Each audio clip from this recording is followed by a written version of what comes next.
Welcome to Paranormal Almanac.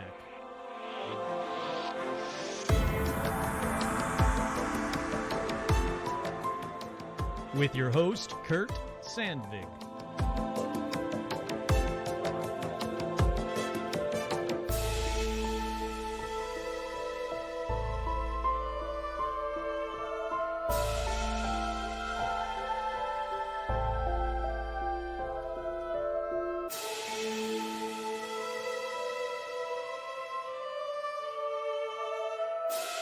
That's right, I'm your host, Kurt Sandvig, and on this week's edition of Paranormal Almanac, let's talk about Old West ghosts. That's right, but first, as always, let's get the shout-outs going here. We got shout-outs to all the patrons, some new patrons as well. I'm loving that. Thank you so much, patrons. Thank them if you like this show. Don't thank me. A lot of people like, oh, thanks, Kurt, I love your show. Thank you. I mean, that's cool and all, but thank the patrons. They're the reason this show is still going. So shout-outs to Crow.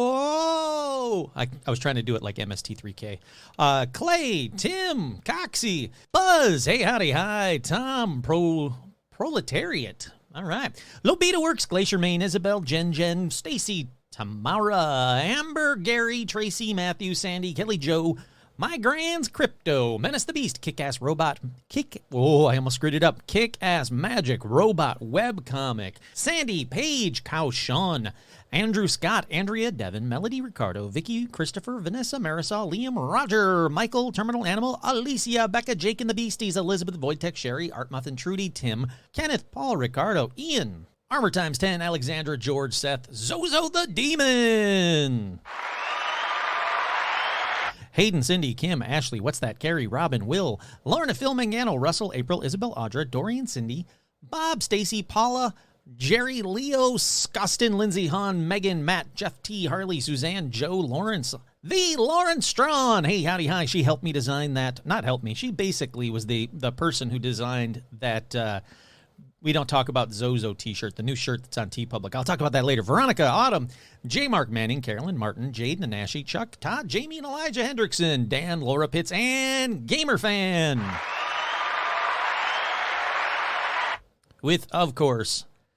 Actually, wait, before I get to those special shout-outs, a very special shout-out to Black Site Files podcast, Michael Hawes.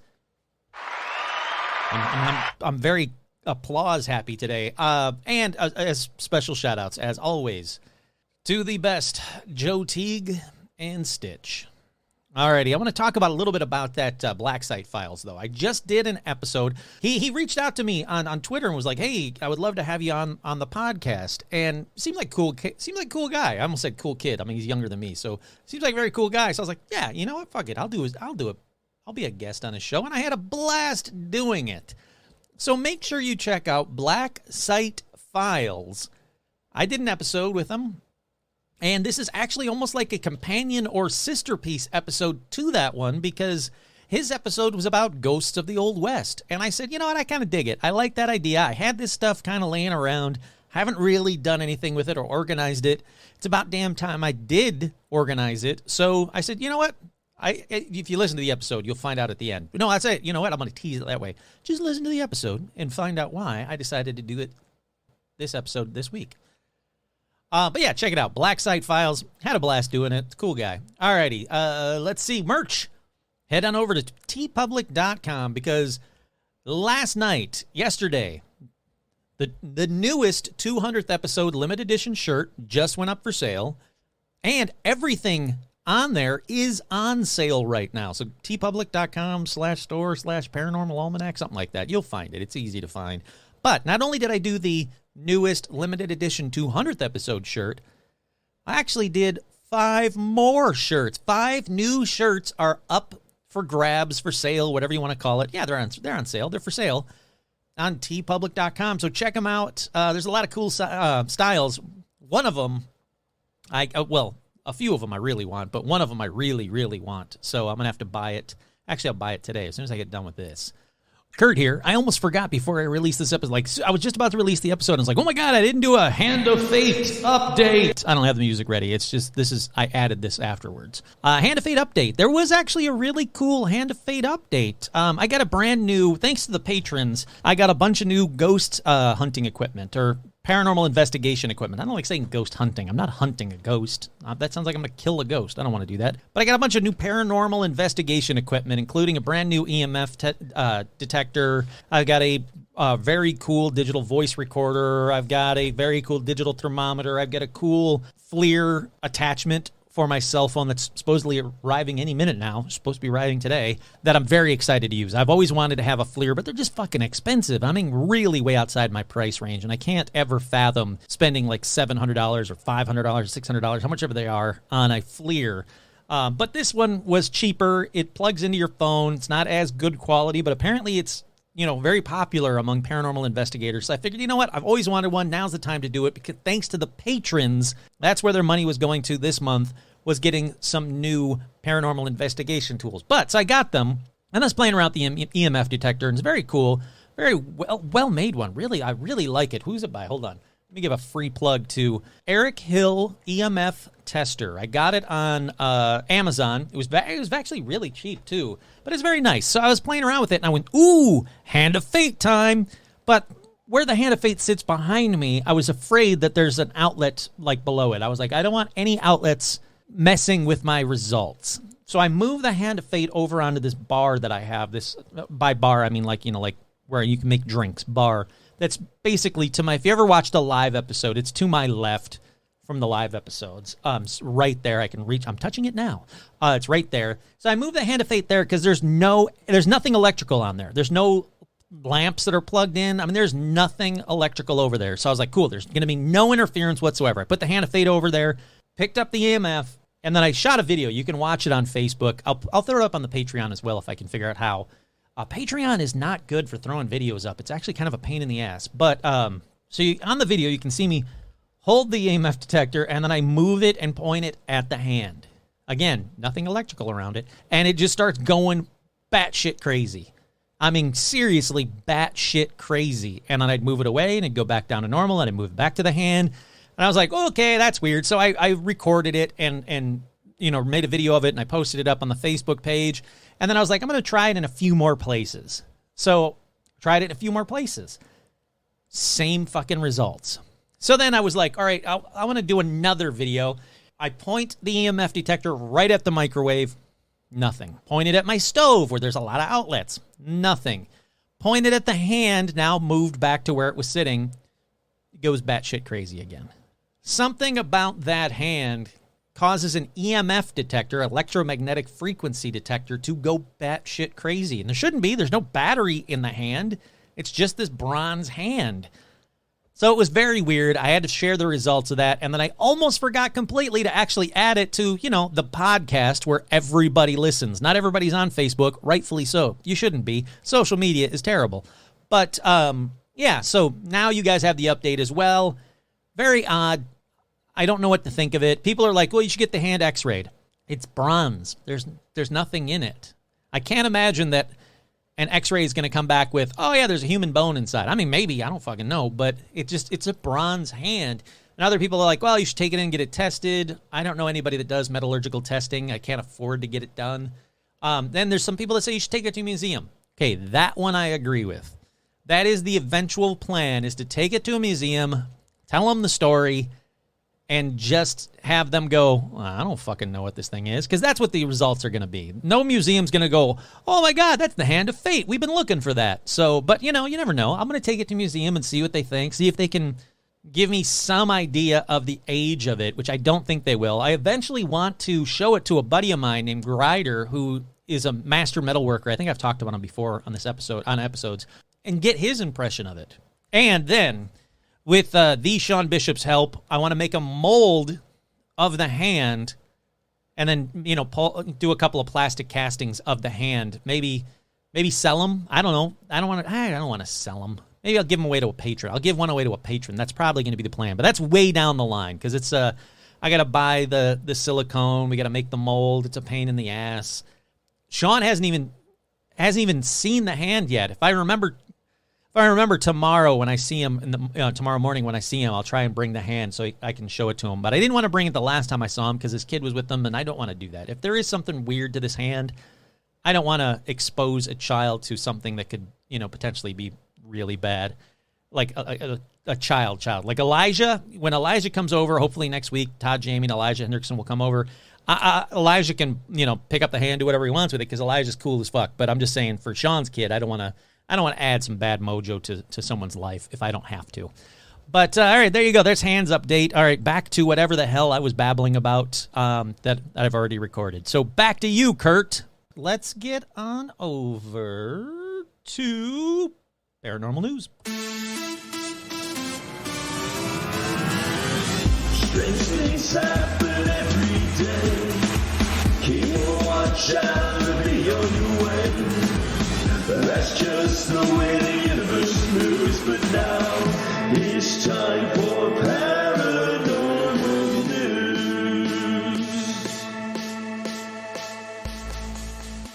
I love these bumper music, man. I love it. If you guys want to make, I've said it before, but I want to say it again. We're getting very close. We're within 10 episodes of the 200th extravaganza. I don't remember what I called it, but Para Extravaganza, the 200th episode. And I'm going to need some paranormal news music. And also maybe even a new theme song just for the 200th episode. So if you want to submit those, make some cool music, send it over to paranormalalmanac@gmail.com. Alrighty, first story. What should I talk a little bit more about the 10th episode? Yeah, I should. Like I said, we're almost at the 200th episode. One of the cool things that I wanted to do, or at least I think it's cool, things I wanted to do for the 200th episode is have it be sponsored by patrons. So patrons, like if you listen to the list of patrons, there's a bunch of people that are way cool, way more talented than I ever could be, that have like comics and make jewelry and do paintings and artwork that if you ever watch a live show, there's some behind me. Like, these are some talented motherfuckers. And I'm like, you know what? I want to have that entire show sponsored by them.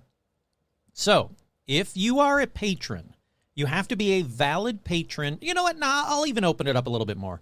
If you are a patron now or were ever a patron for more than a month, and you want to have your thing advertised on the 200th episode, let me know. Email me at paranormalalmanac@gmail.com. It was initially going to be just current patrons, but maybe I'll open it up. I'll see how it goes, but maybe I'll open it up to past patrons as well, because I got to thank every patron who's ever helped me out, and why not sponsor you? Why not promote you, I guess is the better way of saying it. So if you want your thing promoted, email me at paranormalalmanac@gmail.com if you are a patron now or ever were a patron. Now, it is not a guarantee.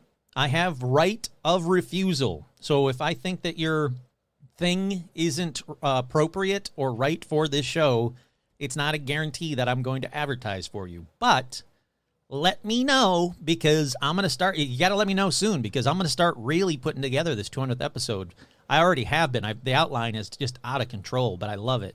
So, get in touch with me, because I want to make sure that the ads for the 200th episode are patron ads, because that's my big thank you to you guys for helping me so much.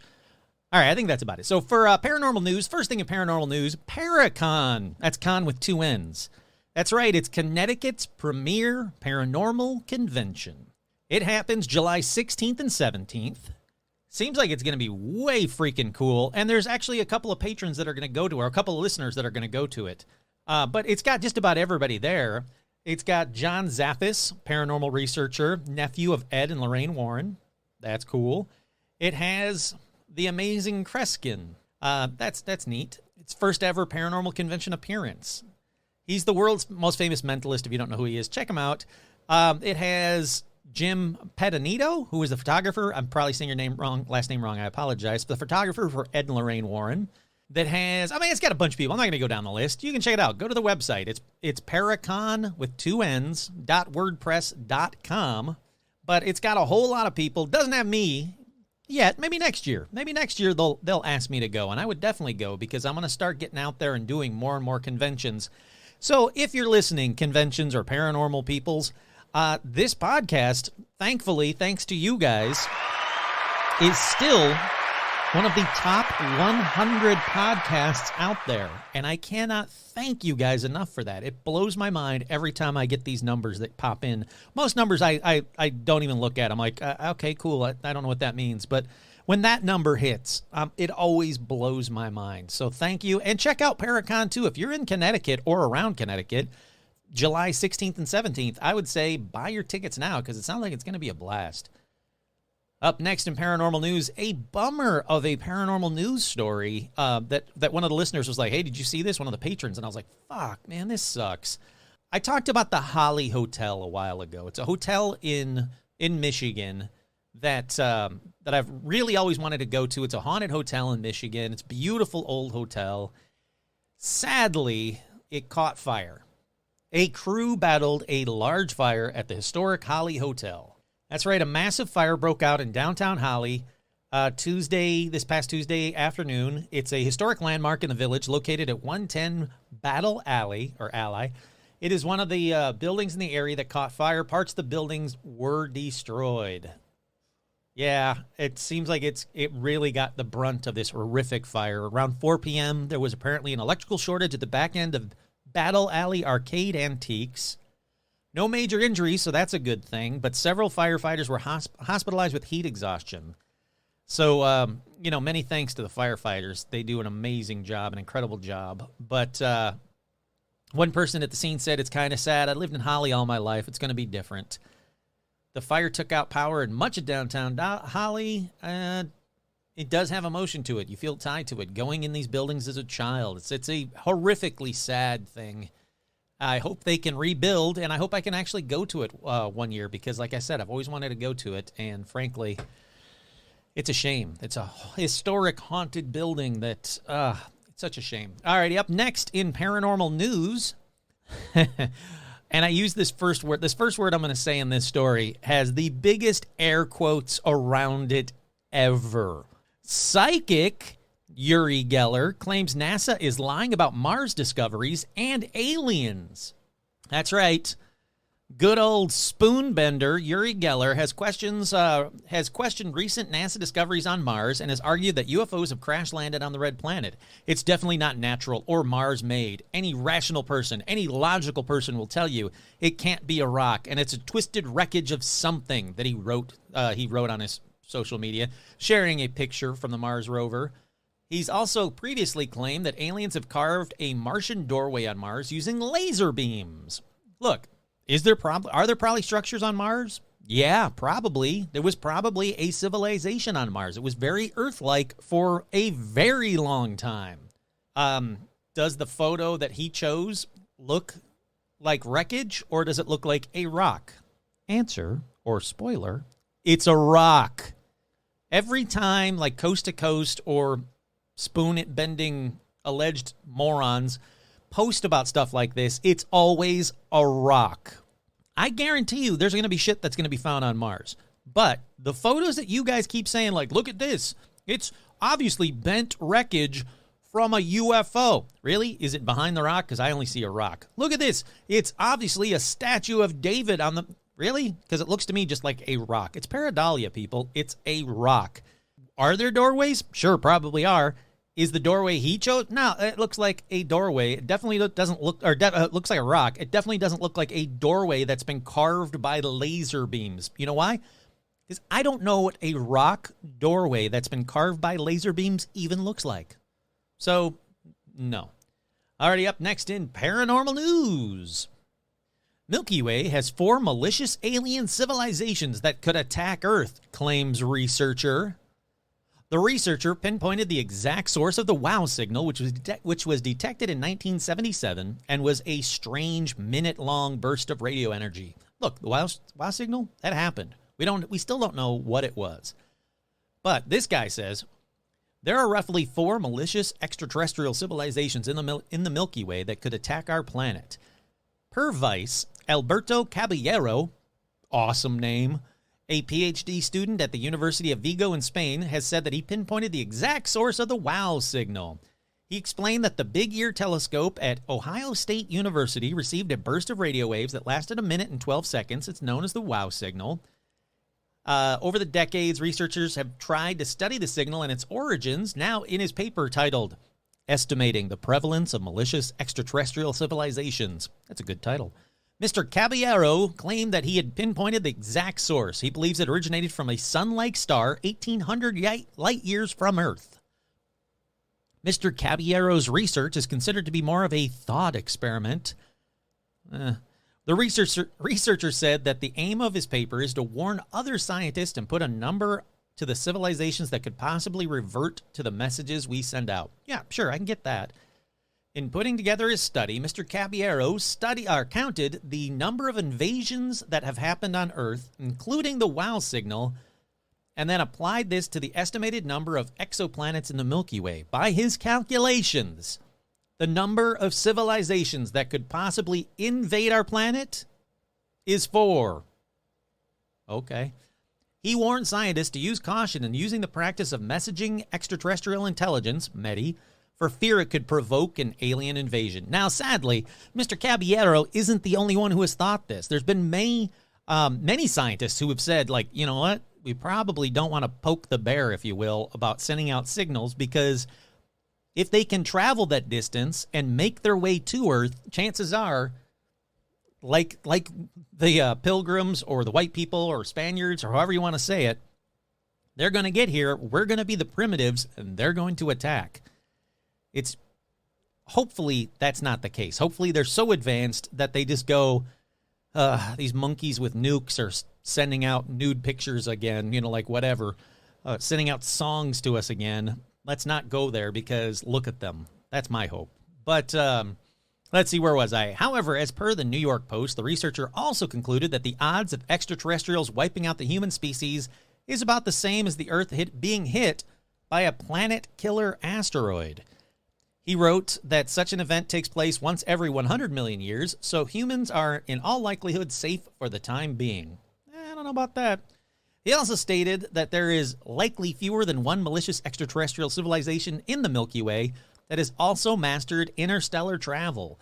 Further, he said that as societies advance, they are less likely to engage in conflict. Yep, I agree with that. Suggesting to him that an alien force will also follow the same behavior as they progress technologically.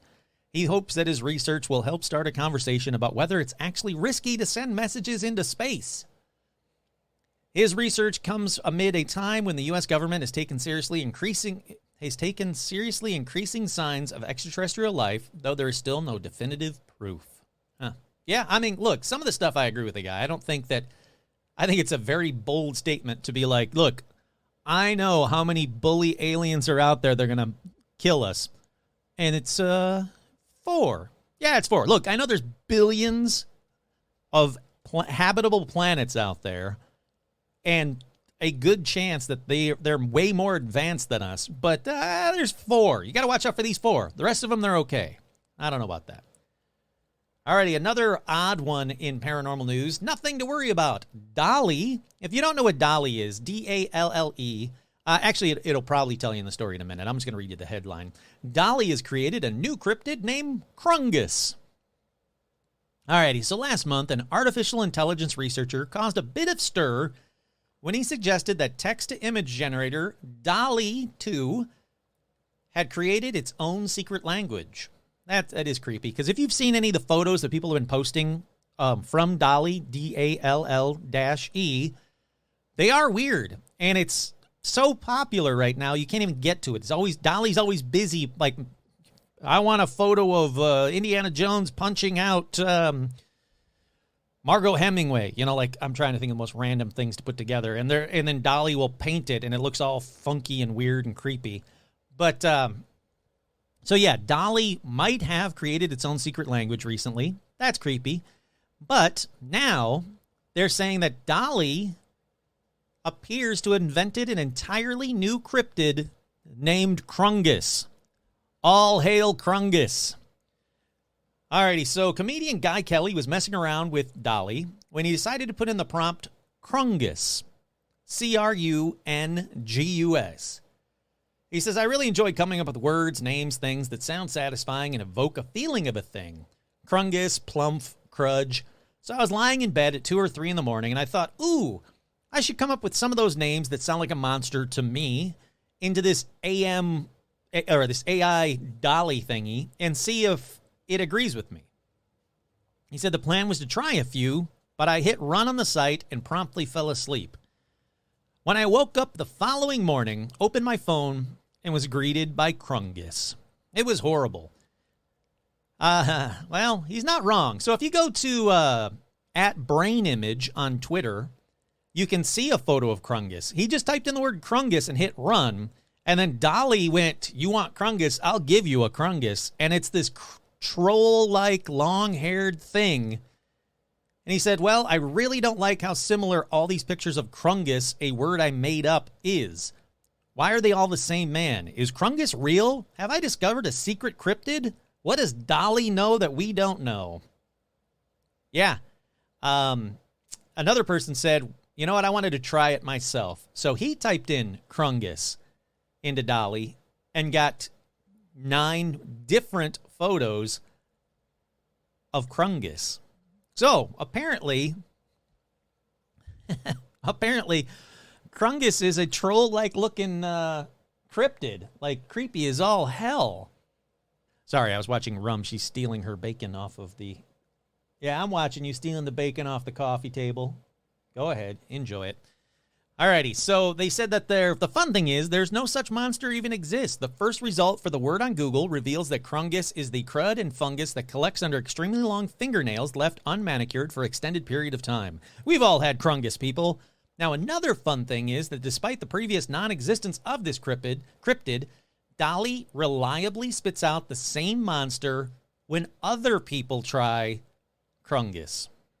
So other people have tried it, and sure as shit, that's a whole lot of Krungus. And someone said, like, cute Krungus, and it just tried to make the evil-looking, troll-looking thing cute-ish. So, yeah, look, future Krungus is just Krungus with armor. It's bizarre. It really is bizarre. Krungus goes shopping. It's that monster with the shopping cart in front of it. Wow. A Krungus Netflix special. It's Krungus usually like in a suit, but with holding a microphone in front of like a comedian does. And they said, well, maybe it's trying to think of Krampus, but it doesn't really, because he tried Krampus in Dolly, and what Dolly spit back was very Krampus-looking things, not very Krungus-looking things. And someone finally said, I'm afraid in that case, the only logical explanation is you have summoned his grossness to our reality, and we can never sleep safely again. Another person said, maybe the closest thing is Gwar vocalist Odorous Ungerous. So maybe the AI is pulling all the stuff with the rungus suffix. I don't know. It's weird. It's a whole lot of Krungus, though, people. So all hail Krungus. Alrighty, up next in paranormal news. Oh, why isn't this one clicking? Hold on. Let me try it again. Oh, here we go. I was the Pentagon's top UFO scientist. I've seen more mystery objects than I can count, and we don't know what they are. Now, this is coming from Dr. Travis Taylor. If you guys watch The Secrets of Skinwalker Ranch, he's that southern-sounding metaphysicist, astrophysicist, scientist guy that I actually interviewed on an earlier episode. Well, turns out, yeah, he did have some high clearance or high security clearance back in the day. He's not lying, because he said he was offered the job of chief scientist for the Unidentified Aerial Phenomena Task Force, the organization that was created by Congress to track UFO sightings. Dr. Taylor has long been known as the top investigator of UFOs and the paranormal at Skinwalker Ranch, as well as other History Channel programs, but he was living a double life as the chief scientist for the UAP Task Force. After leaving University, Alabama-born Dr. Taylor wrote a book about how the U.S. government should prepare for alien contact called An Introduction to Planetary Defense. He said it caught the attention of high-ranking intelligence official Jay Stratton, who offered him the job. Jay Stratton, the director of the UAP task force, asked me if I would be interested in being the chief scientist. And I was like, yeah, absolutely, of course I would. They already created a classified briefing of the most mysterious military objects, including that 2004 Tic Tac incident. Hold on one second. Knock it off, please. Come here. All right, these 144 incidents were in, let's see, I skipped something. Oh, sorry. The UAP task force cut down the database into 144 of the best cases, which Dr. Taylor helped write up as a final report. These 144 were incidents where, in Taylor's words, we still couldn't figure out what they were, where they came from, and what their intent was. Now, this includes dozens of bizarre objects that buzzed multiple U.S. Navy ships in 2019. Some of these were spheres that seemed to swarm as they tracked the warships. Others appear as green pyramids. Last month, a Navy official stunned task force members when they were told at a congressional hearing that all these sightings were, quote, drones, appearing to debunk the mystery. But Taylor says, no. We had a lot of sensor data on some of them that we couldn't determine what they are. If it's out near peers doing it, that's scary. I have no idea what that sentence means. But at the same time, we also never found any evidence that it was our near peers. They misspelled it on this article. If it's our near peers, basically if it's other countries like China or Russia or whatever doing it, that's scary. We have never found any evidence that it was our near peers that were doing it. He said, despite being one of the world's best-known UFO hunters, Taylor is far from a believer in the cause. He said he was brought in as a consultant on the TV shows such as Ancient Aliens and The Secret of Skinwalker Ranch because of his skepticism. That's what I like about him as well. I like that he's trying to use science to prove the paranormal or debunk stuff that is not real paranormal. He insists it is possible to study the paranormal while still being a scientist. I agree 100% with that, sir. When Taylor joined business, it's all right. It's all Skinwalker Ranch from there. That's the majority of that article that's important. Alrighty, now, I think this is a first. I think this might be my first paranormal news debunk. First, I'm going to tell you the story. Then I'll tell you a little bit of behind, like the backstory of why I added this one. Man discovers extraterrestrial coin in roll of quarters. That's right. An unusual quarter has captured the attention online this week after it was found by a Michigan man. Jordan, who uses the Reddit handle Albanese Gummies 327 and preferred not to give his surname, shared a picture of his find on Reddit's Coins forum where it grabbed attention as appeared to feature an alien in its design. Said, checking coin rolls is a hobby of mine that I love to do in my spare time. I was inspecting a large bag of quarter rolls, opening them one by one to look for older pieces with high silver content. In one of those rolls, I was immediately startled by an odd coin featuring the bust of an extraterrestrial. It stood out in stark contrast to the bust of the Washington president on the other coins, and it does. It's a photo. I'll keep to the article. It's a photo of a coin. He's holding it in his hand. It says 1937 on it. It is definitely a gray alien looking to the right, the side, like a profile of a gray alien with only the word Liberty on it. After sharing a picture of the coin, a lot of people on Reddit said, oh man, that's nice. Looks like it was designed after hobo nickels, which you don't know what hobo nickels are. They're popularized in the early 20th century in the U.S. when homeless people would alter classic coins, engraving their own designs using knives and other tools. Spoiler, that's what it is. It's believed that as many 200,000 classic hobo nickels were created from 1913 to 1980, and today, people are still doing it. That awesome. I love it. What does the back look like? The backside shows the date of the apocalypse. Only those that own the coin can see it. Bullshit. All right, so that's what it is. I'll post a photo, or I'll post this article on the Facebook page so you guys can see it, but you can just look up like alien quarter, and that's how I found it. All right, so how I found it, though, is while I was on that Black Site File podcast, this was one of his paranormal news stories, or whatever he's calling his paranormal. I think he just called it paranormal news. One of his stories. And as he was talking about it, I was like, well, I got to get a photo of this. I got to look up a photo of this. So I looked it up while he's talking about it, telling the story, and then debunked it pretty damn quick. I figured out that it was an actual 1937 coin, American coin, but it's not a quarter. If you look up Buffalo nickel, 1937 Buffalo nickel, if you look it up, Liberty is in the exact same place that it is on this coin. 1937 is in the exact same place as it is on this coin, and you can even tell that it was the Native American on the coin, on the buffalo head nickel. You can even tell that that's where they got this gray alien from. It's amazing artwork. Like, whoever the artist was that made it, it's freaking awesome, and he should just sell them. But don't go walking around saying bullshit like, you know, the back of this coin is the date of the apocalypse, and only the owner of that coin can read it. Nah, fuck that noise. It's a cool coin. It's debunked.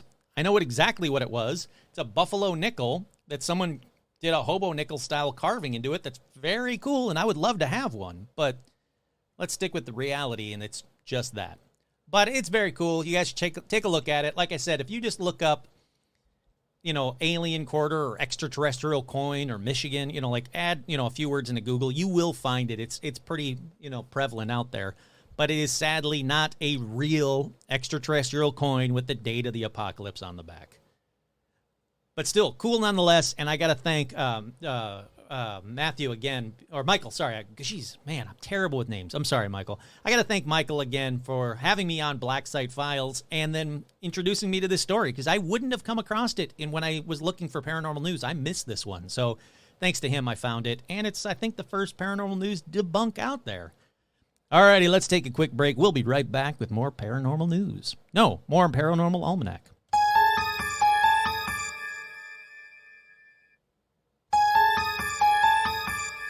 We are back!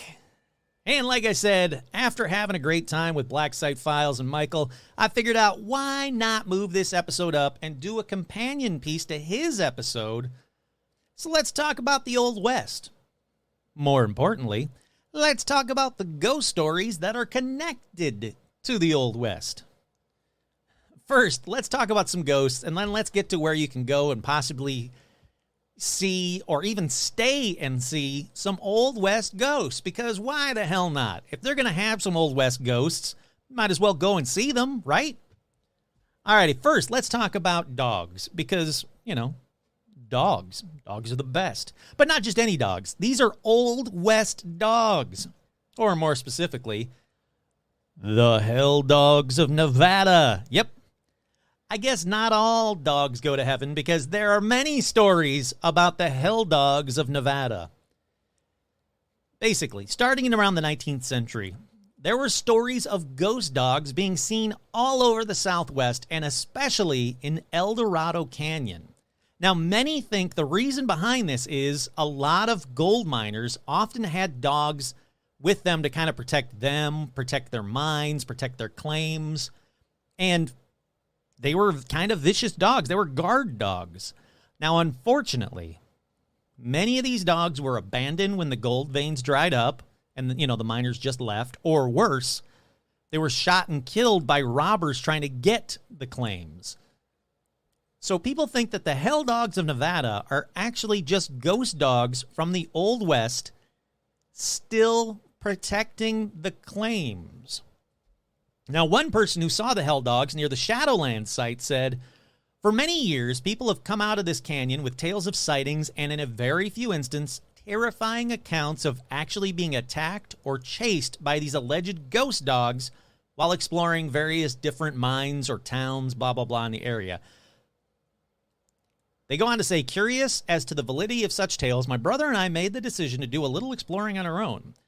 On the first excursion, we found nothing as was expected. However, on the last adventure, we stumbled onto what we thought was just another anonymous shaft, but as we looked closer at the site, we noticed about an 8-foot, severely weathered chain embedded into the rock wall at the entrance of the shaft.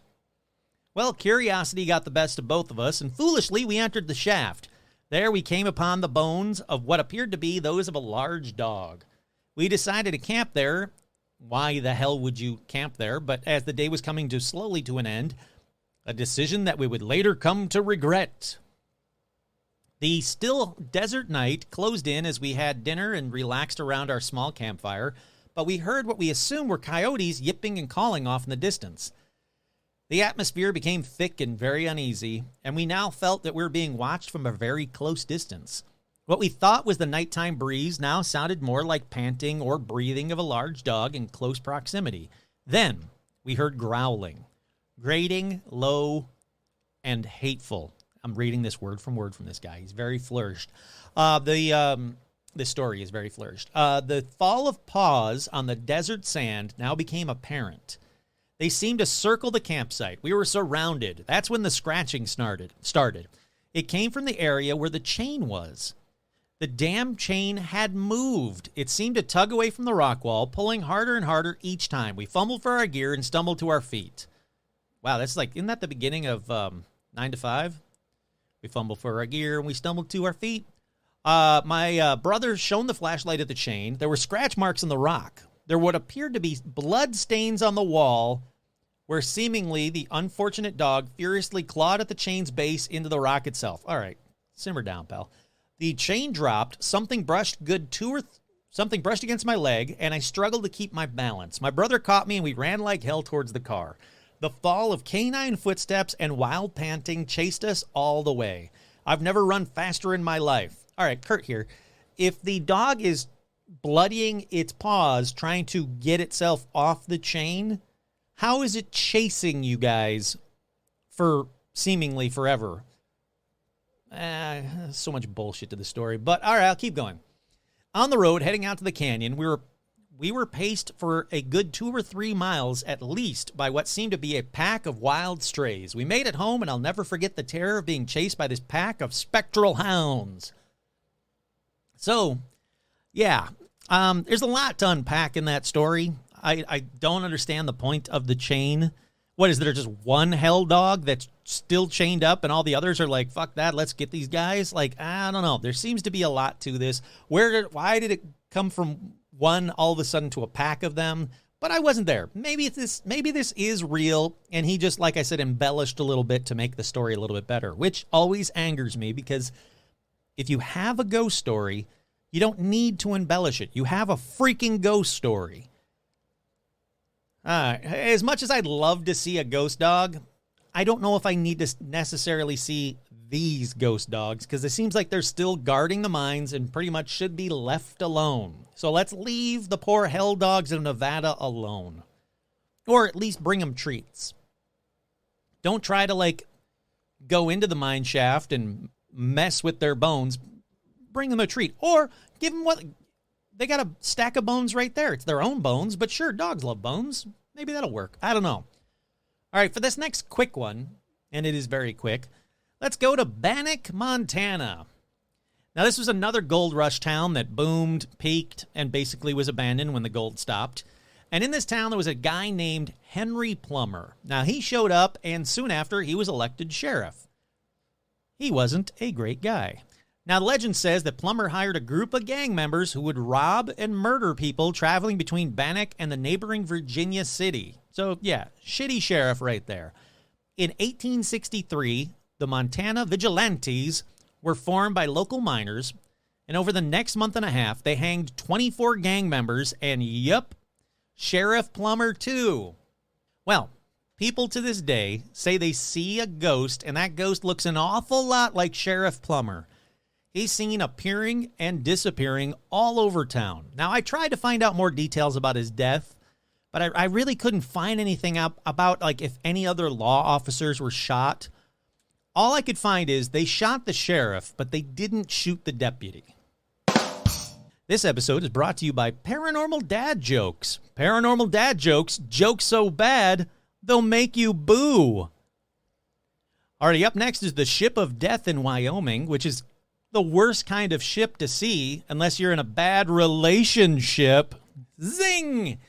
Look, people, the podcast is free. Give me a break. You get what you pay for. And for the patrons that did pay for this, okay, for you, I'm sorry. Alrighty, Ship of Death, Wyoming. Along the Platte River in Wyoming, since the 1800s, people have been seeing the Death Ship. Now, according to the stories, the ship is covered in heavy fog, and the skeletal crew members stand around a corpse lying on the deck most of the stories, which is a lot of details given to that first part because it's a heavy fog. I don't see how they can see all these details, but, stick with me for a minute. Somehow, the legend says that if you board the ship, because why the hell would you board it, and you pull back the canvas, again, why would you do that? But if you do, you'll see the face of someone you know who will die the same day that you see the ship. But that's the legend.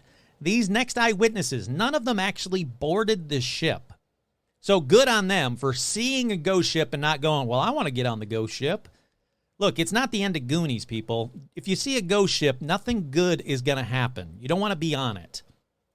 All right, first eyewitness story. Happened over 100 years ago when a trapper named Leon Weber says he saw an enormous ball of fog. Now, he rushed to the river's edge to get a closer look and even tossed a stone at the ball of fog. I mean, why? Apparently because he doesn't like balls of fog. I have no idea. Now, the fog may not like having a rock thrown at it because it turned into the Death Ship. He said its mast and sails were covered in a silver sparkling frost. Ooh, I like it. It's very Twilight. He said he could also see several sailors, also covered in frost, and they were crowded around something on the ship's deck, which he said, once he got a little closer and he looked at it, he didn't get on the ship, but he was just kind of watching it. He said that something on the ship's deck was the corpse of a girl. He then realized who she was. He said it was the corpse of his fiancée. Now, after the encounter ended, he kind of like took off and returned home. It took him a month to get home when he found out she had died the same day he had seen the Death Ship. All right, keeping score. Death Ship 1, Witness 0. All right, the next sighting happened in 1887 when cattleman Gene Wilson was rounding up his herd near the Platte River when his dog began barking and his horse started getting spooked or whatever by something.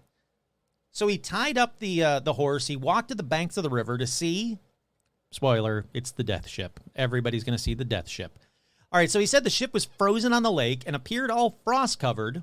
Same stuff, skeleton crew on board, but this time the captain aboard motioned them to lower a frost-covered piece of canvas that was supposedly like suspended by ropes at its four corners.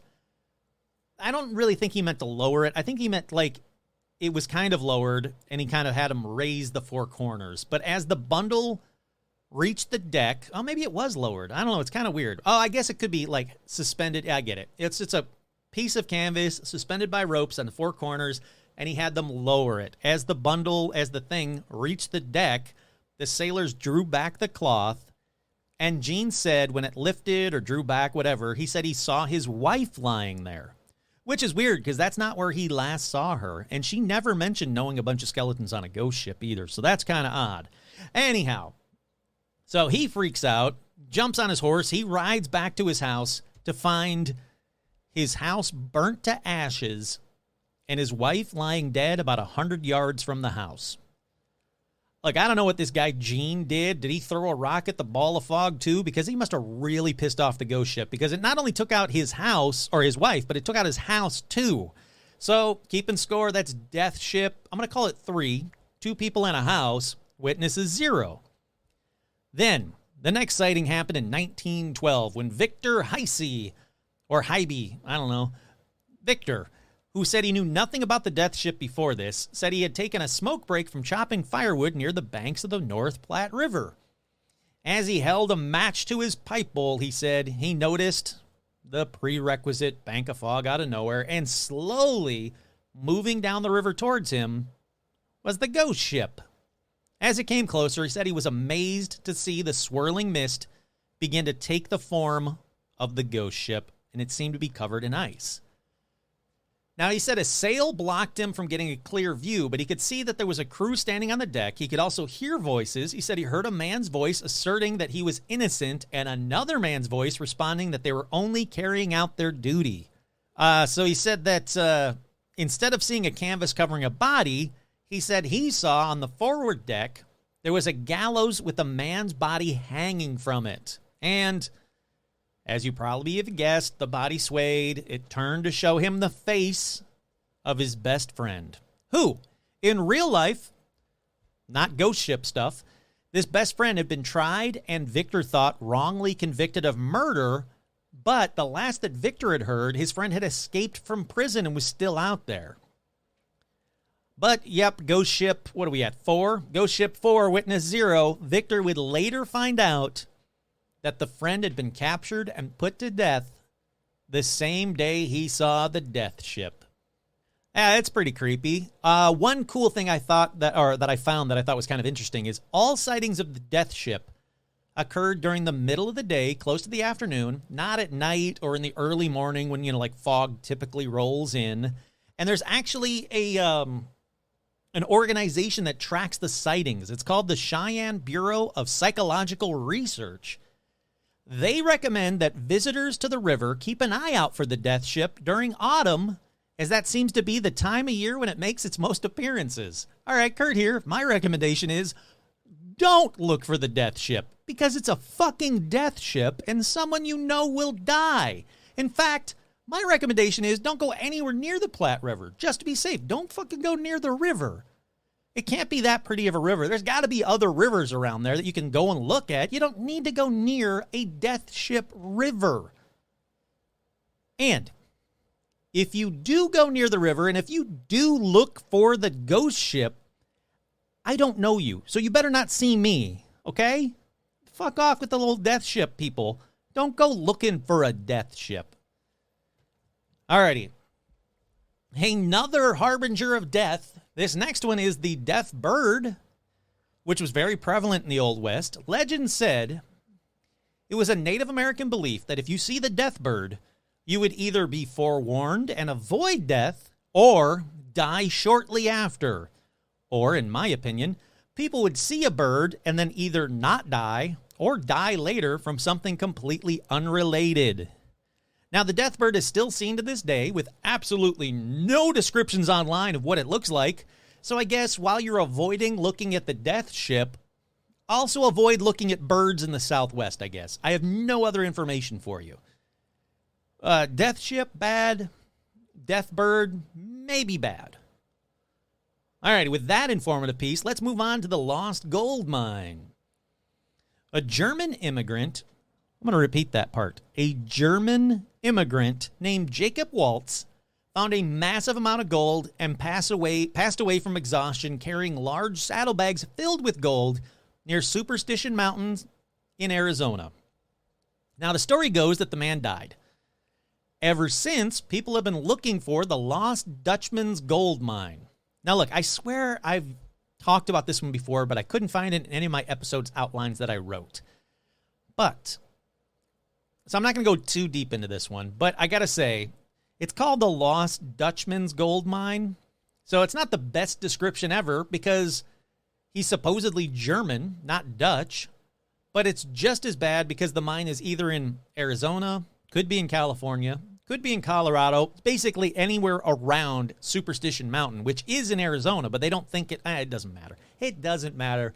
Details aren't its strong point. But anyhow, people go out every year looking for the mine. Some say they've seen the ghost of James Waltz, who they think is still guarding the mine's location.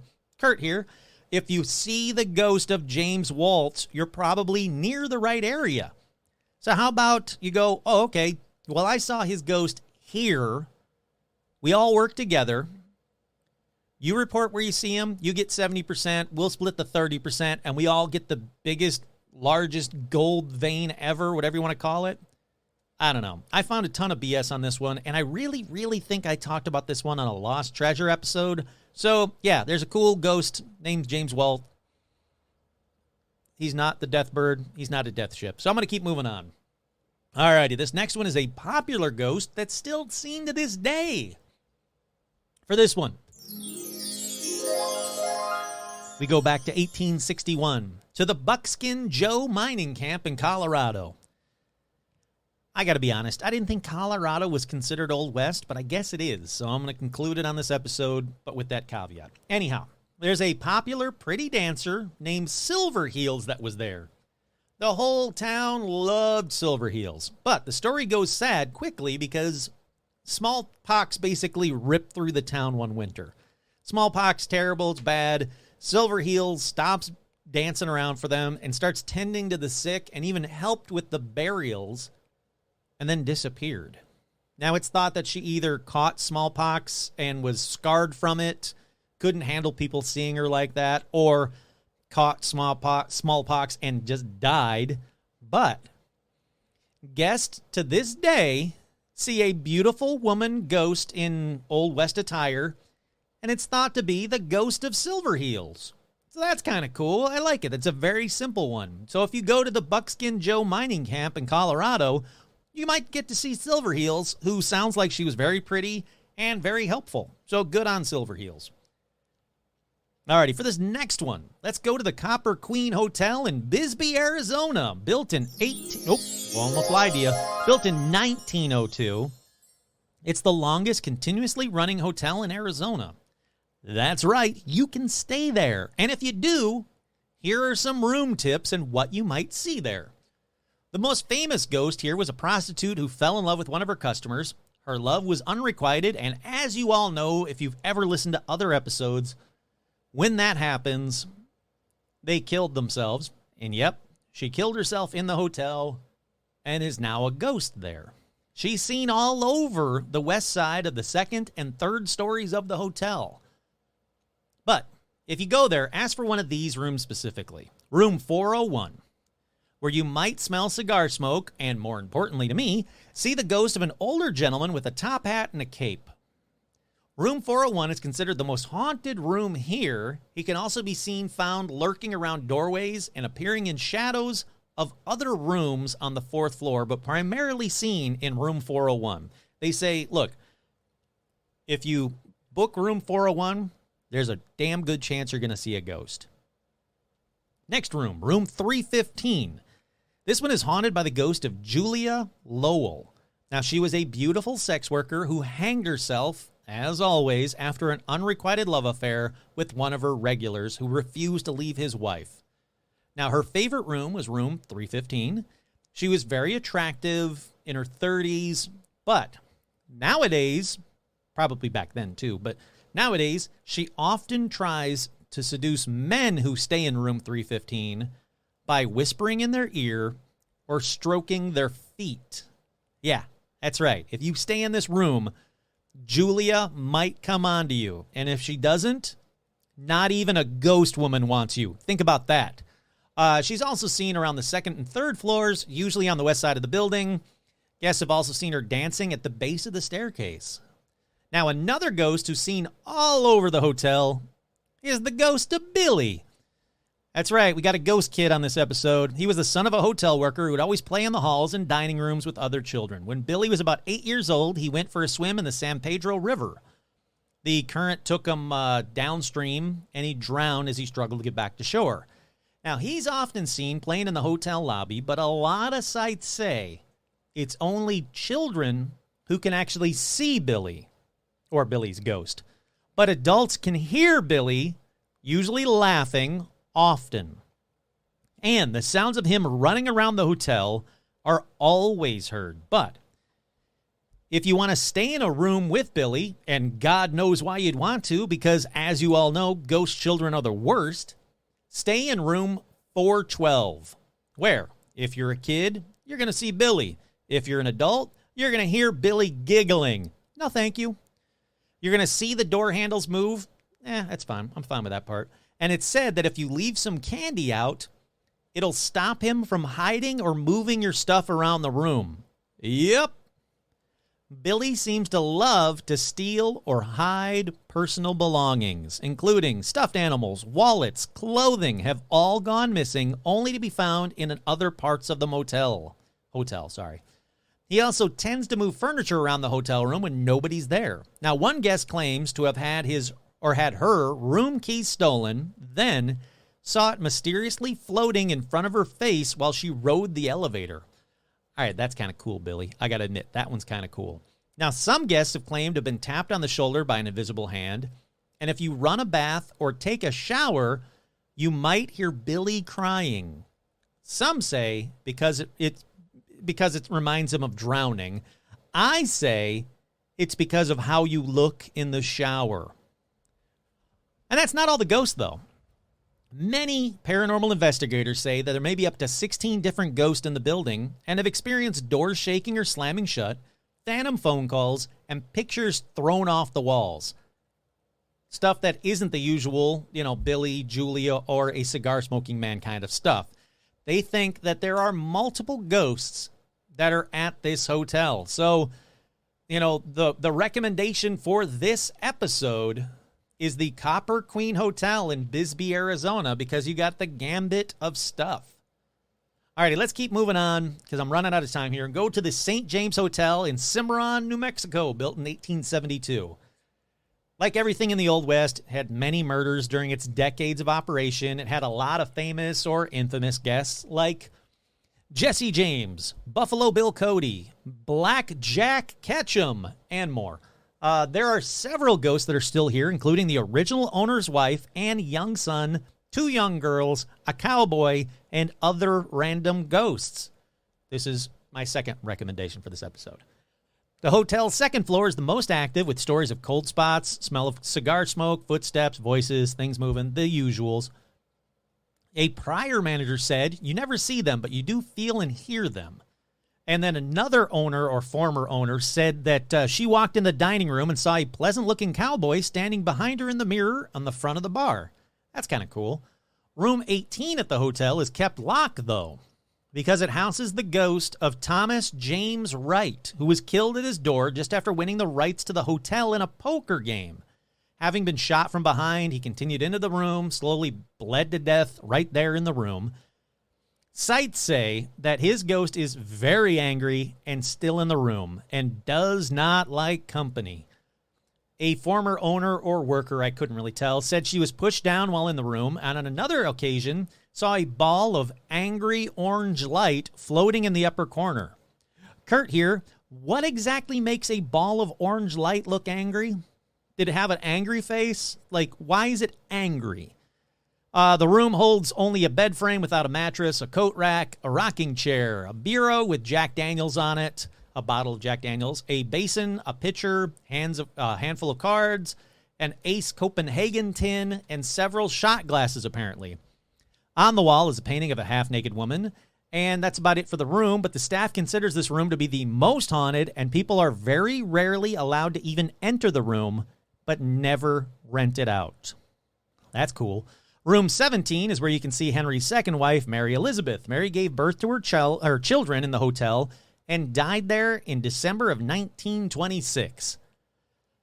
Supposedly, you can still smell her rose-scented perfume there in room 17. And sometimes a tapping is heard when the window is open and will not stop until the window is closed. So if you stay in room 17, first I would try that. I would open up the window and see if you can hear tapping. But if you do start to hear tapping, just close the window. Mary obviously doesn't like the window open. Other occasions, people have seen a milky, transparent woman in the hallways there. All right, still in the same hotel, another quote-unquote dwarf-like old man has also been seen here. Nicknamed the Little Imp by the hotel staff, they say he's very mischievous. He's constantly playing tricks and laughing at the staff. They said on one occasion, he was said to have stuck a knife into the floor between 2 owners of the inn. Look, I wouldn't call that mischievous. I'd say that's damn scary. Maybe stop calling him the Little Imp and he won't have to cut you. That one seems kind of creepy. So the Little Imp is often blamed for objects that mysteriously disappear, only to be found later in locations where they don't belong. Staff report that items constantly fall off the walls and shelves, and electrical equipment at the front desk behaves unpredictably there. Now, others have reported cold spots throughout the historic inn. They say that lights seem to turn on and off by themselves, feelings of being watched, lights, sounds, noises, the usual. Yeah, so that's the St. James Hotel. Oh, wait, I got another story from there. Cody Mutz, a college student who worked summers at that hotel, reported that in 2002, as he was working at the front desk, he heard a high-pitched shriek coming from the far corner of the lobby. Now, no one was there, and the hotel guests that were nearby there said they didn't hear anything. It was only Cody that heard it. So once again, that is the St. James Hotel in Cimarron, New Mexico. Another really good one to go to see ghosts, I guess. Alrighty, lastly on this episode, the final one, the Dumas Brothel in Butte, Montana. It was opened in 1890. It closed in 1982. That's right. The Dumas brothel was the longest-running brothel in U.S. history. Unfortunately, now it's just a boring old museum, so you can't get ghost sex there. Because that would have been like the best ending to this ever. If you guys want ghost sex, go to the Dumas brothel in Butte, Montana. Ask for Silverheels. She'll sex you up good. Nope. Sadly, it's just a museum now. It's rumored to have many ghosts, though. Notably, Eleanor Knott. Eleanor was supposedly working at the brothel when she decided to run away with one of her married customers. She waited for him at the brothel, but he never arrived. So, yep, she committed suicide with sleeping pills and alcohol and was found the next day dead. Eleanor's ghost is still seen at the brothel museum to this day, though. Look, before I continue on with that, getting jilted sucks. Getting left behind sucks, but it's not worth committing suicide over. And it seems like if you do that, if you kill yourself because unrequited love, you're going to become a ghost at the last place you work. So you want to haunt a Krispy Kreme forever because Phil doesn't love you anymore? I don't think so. Don't do that. How about we stop killing ourselves over stupid people that don't seem to want you? It's not worth it. Anyhow, back to the Dumas brothel. There's a bunch of ghosts there. Go to the museum. There's a good chance you're going to see a ghost.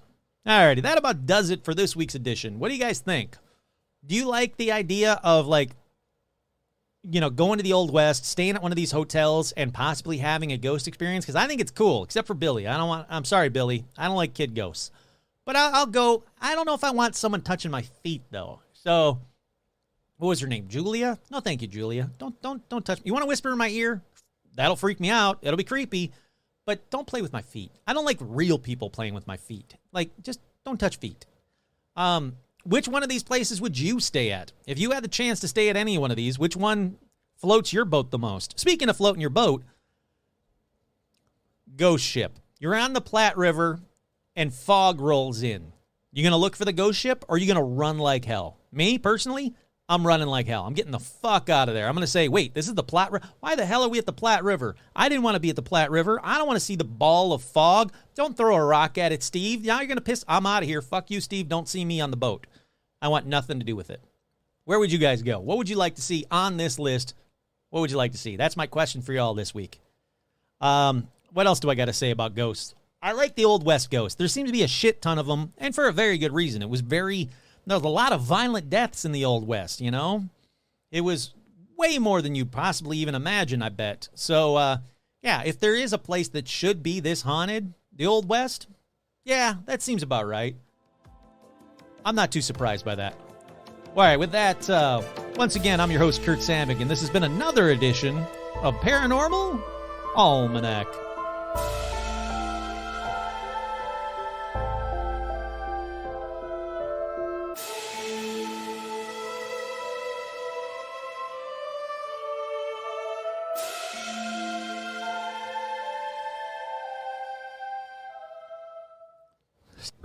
Mir besed af, s yosh nime, sirab nime, skroch mir besed